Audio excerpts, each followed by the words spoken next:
కాకుండా ఏకాదశ ద్రవ్యాలు అని చెప్పేసి ఉంటాయి.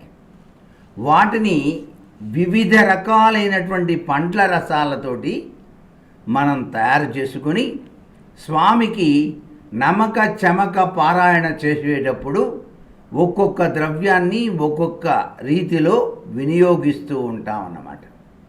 ఇలా వినియోగించడం వలన సర్వేశ్వరుడు తన దివ్యత్వాన్ని, అనుగ్రహ కరుణా కటాక్ష వీక్షణాల్ని మనకు ప్రసాదిస్తాడు.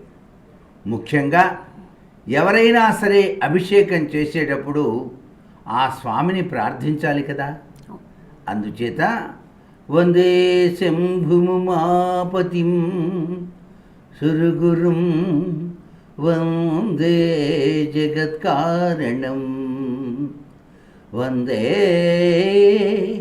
పన్నగభూషణం మృగధరం వందే పశూనాం పతిం వందే సూర్యశశాంకవక్నినయనం వందే ముకుంద ప్రియం అంటూ నమస్కారం చేసుకొని తరువాతనే అభిషేక తత్వంలో ఉన్నటువంటి దాగిన పరమార్థాన్ని అర్థం చేసుకుంటూ ఆ యొక్క మహన్యాసక పూర్వక అభిషేక తత్వాన్ని మహాశివరాత్రి నాడు ఆది అంతము లేని పరమాత్మ తన స్వరూపాన్ని తానే సృష్టించుకొని లోక కళ్యాణం కోసం వెలసినటువంటి అర్ధరాత్రి సమయాన, మహాలింగోద్భవ సమయాన మనం గనక అభిషేకాన్ని చూచిన చేసిన జన్మ